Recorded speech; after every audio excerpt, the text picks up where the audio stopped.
Le ciel, la terre et tous les éléments furent achevés. Dieu acheva au septième jour l'œuvre qu'il avait faite. Il arrêta au septième jour toute l'œuvre qu'il faisait. Dieu bénit le septième jour et le consacra, car il avait alors arrêté toute l'œuvre que lui-même avait créée par son action. Telle est la naissance du ciel et de la terre lors de leur création. Genèse 1, 1 à 2, 4. Ce passage de la Bible emprunte des images aux représentations de l'époque. La terre est une galette plate posée sur l'abîme des eaux inférieures. Le ciel est une voûte solide retenant les eaux supérieures. La création est présentée comme une mise en ordre contre le chaos. Dieu fait venir à l'existence être et choses, il crée, mot réservé à Dieu. Il met de la lumière, de l'espace et de l'harmonie pour que la vie soit possible.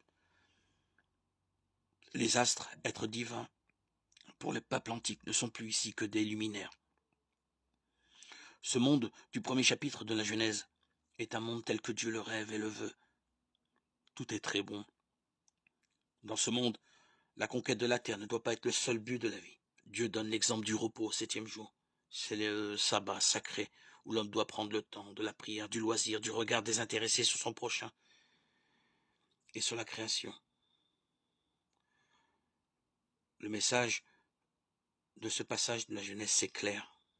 Il n'y a qu'un seul Dieu qui est à part de tout ce qui existe. Il fait tout exister par sa seule parole et il remet la terre à l'homme comme un somptueux cadeau. Ce sera la maison de l'homme et le temple où il louera Dieu. Psaume 8, 2, 4, 7. L'homme et la femme sont créés à l'image de Dieu, selon notre ressemblance. Que veut dire cette expression?